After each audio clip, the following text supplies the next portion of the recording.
আসসালামু আলাইকুম প্রিয় চাকরি প্রার্থী ভাই ও বোনরা, আজকে আপনাদের জন্য আরেকটি নতুন ভিডিও নিয়ে হাজির হলাম। আর এই ভিডিওতে আমরা আজকে আলোচনা করব সিভিল সার্জনের কার্যালয় ঝিনাইদহ একটা নতুন নিয়োগ বিজ্ঞপ্তি প্রকাশ করছে। আমরা সেই নিয়োগ বিজ্ঞপ্তি নিয়ে আজকে বিস্তারিতভাবে আলোচনা করার চেষ্টা করব। তো আপনারা ধৈর্য সহকারে সম্পূর্ণ ভিডিওটা দেখলে আশা করি অবশ্যই উপকৃত হবেন। তো দেখেন তারা কি বলছে। সিভিল সার্জন কার্যালয় ঝিনাইদহ ও এর নিয়ন্ত্রণে বিভিন্ন স্বাস্থ্য প্রতিষ্ঠান সমূহের সদস্য স্থায়ী অস্থায়ী পদ কাদের অন্তর্ভুক্ত শূন্য পদ সমূহ অস্থায়ী ভিত্তিতে 11 থেকে 19তম পুরাতন তৃতীয় শ্রেণী জনবল নিয়োগের লক্ষ্যে বাংলাদেশের প্রকৃত নাগরিকদের নিকটতে শর্ত সাপেক্ষে অনলাইনে দরখাস্ত আহ্বান করতেছে।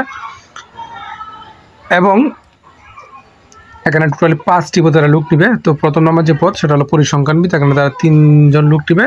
14তম গ্রেডে আপনাকে তারা বেতন দিবে এবং স্নাতক কোনো স্বীকৃত বিশ্ববিদ্যালয় থেকে পরিসংখ্যান গণিত অর্থনীতি বিষয়ে আপনার স্নাতক পাস হতে হবে এবং কম্পিউটার পরিচালনা দক্ষ থাকতে হবে।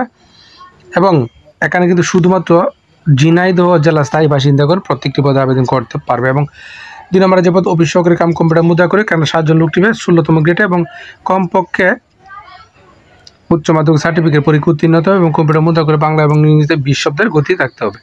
3 নম্বর স্টোর কিপার পদে 5 জন লোক নিবে 16তম গ্রেডে উচ্চ মাধ্যমিক 5 সহ স্টোর কিপার পদধারীগণকে সরকারি বিধি অনুযায়ী জামানত আপনাকে প্রদান করতে হবে।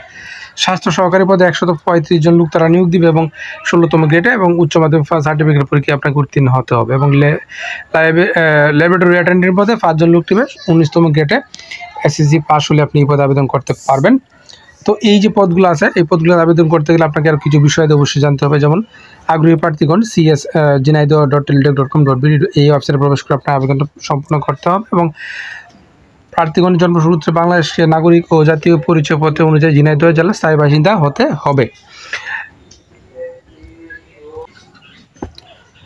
এবং এখানে স্বাস্থ্য সহকারী পদের ক্ষেত্রে কিন্তু একটা বিষয় বলা আছে, যেমন স্বাস্থ্য সহকারী পদের ক্ষেত্রে আপনি যে ওয়ার্ডের বাসিন্দা সেই ওয়ার্ডের থেকে যদি যোগ্য প্রার্থী পাওয়া না যায় তবে অন্য ওয়ার্ড থেকে লোক এনে তারা কিন্তু ফুলফিল করবে। আর যদি আপনি যে ওয়ার্ডে মনে করেন আপনি 5 নং ওয়ার্ডে বসবাস করেন, এই 5 নং ওয়ার্ড থেকে তারা যোগ্য প্রার্থী যদি পেয়ে যায় তাহলে অন্য ওয়ার্ড থেকে তারা লোক নিবে না।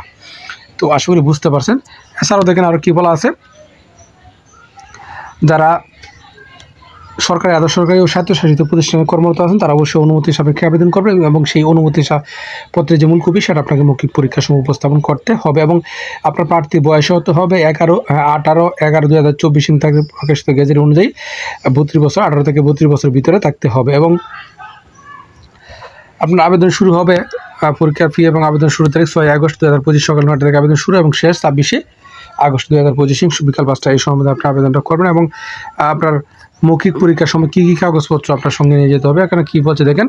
সকল শিক্ষাগত যোগ্যতা সনদপত্র, জাতীয় পরিচয়পত্র, জন্ম সনদ, ইউনিয়ন পরিষদ কর্তৃক আপনার চারিত্রিক সনদপত্র, নাগরিকত্ব সনদপত্র, প্রথম শ্রেণীর গেজেট কর্মকর্তাকে চারিত্রিক সনদপত্র, মুক্তিযোদ্ধা কোটা যারা এবং শারীরিক প্রতিবন্ধী ও তৃতীয় লিঙ্গে যারা আছে তাদের উপযুক্ত কর্তৃপক্ষ কর্তৃক প্রদত্ত সনদপত্র এবং অনাপত্তিপত্র এবং অ্যাপ্লিকেশন ডাউনলোডকৃত অ্যাপ্লিকেশন কপি এবং এডমিট কার্ডের রঙিন কপি, এগুলো আপনার মৌখিক পরীক্ষার সময় উপস্থাপন করতে হবে।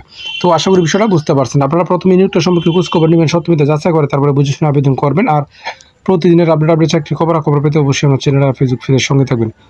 ধন্যবাদ সবাইকে এতক্ষণ সাথে থাকার জন্য।